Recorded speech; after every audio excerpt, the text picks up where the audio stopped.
네, 안녕하십니까. 비가 그치고 맑은 날씨에 뵙게 돼서 정말 다행입니다. 오늘도 이렇게 거리에서 함께하고 있는 촛불 시민 여러분 고맙습니다. 반갑습니다. 저는 서울 도봉 촛불행동 대표 김세동입니다. 반갑습니다. 여러분, 지난 3일 윤석열이 포항 영일만 앞바다에 막대한 양의 석유와 가스가 매장돼 있을 가능성이 높다고 발표했습니다. 하지만 곧장 반론이 쏟아졌습니다. 윤석열이 세계적 기업이라 지켜 세운 액트지오, 주소를 찾아보니 가정집이었고 작은 개인 사업체라는 거 아닙니까?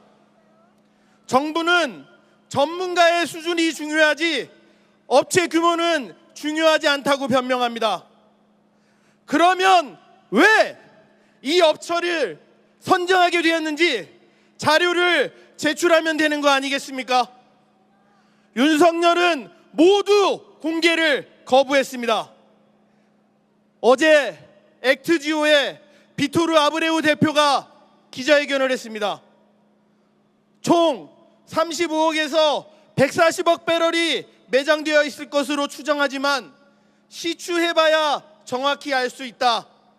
성공률은 20%다 라고 합니다. 장난합니까? 상업적 사용도 35년 이후에나 가능하고 성공률은 20%인 이 사업을 가지고 대통령이 왜 호들갑을 떤 것입니까? 지지율이 20%니까 시추 성공률 20%도 대단해 보이는 겁니까? 지지율이 바닥으로 떨어지자 국면 전환을 위한 꼼수라고 생각하는데 여러분은 어떻게 생각하십니까? 대구 경북 민심이 윤석열에게 다 돌아섰다고 하는데 대구 경북 민심을 잡기 위해 포항을 꺼내든 거 아닌가 하는 이야기도 있습니다. 여기에 석유 관련 주식의 주가 조작도 의심됩니다. 더불어 강력하게 의심되는 게 또 있습니다. 여러분, 또 천공입니다. 천공이 유튜브에서 우리 산육익이 된다고 떠들었습니다. 그리고 나서 보름 만에 윤석열이 석유, 가스 매장 관련 발표를 한 것입니다. 저는 윤석열 또는 윤석열에 아주 가까운 누군가가 천공에게 국정을 보고하고 가르침을 받고 있다고 확신에 가까운 의심이 드는데 여러분 생각은 어떻습니까? 이게 사실이라면 박근혜 최순실을 뛰어넘는 명백한 국정농단 아니겠습니까? 구호 한번 외쳐보겠습니다. 무능무지 무속정권 윤석열 일당 타도하자! 대국민 사기정권 윤석열 일당 타도하자!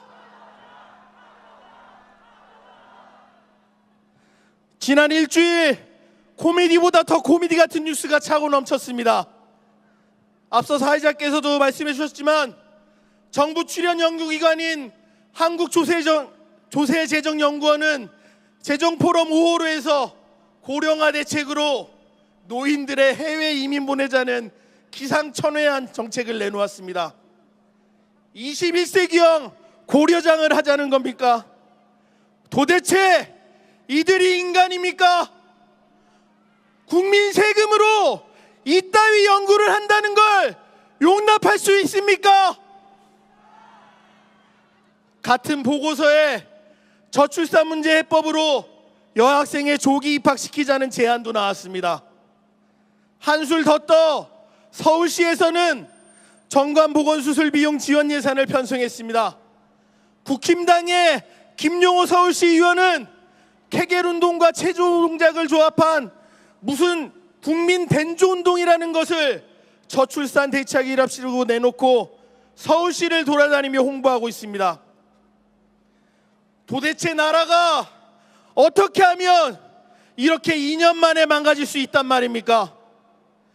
윤석열 김건희 정권하에서 일어나는 이 모든 괴상한 일들의 공통점이 있습니다.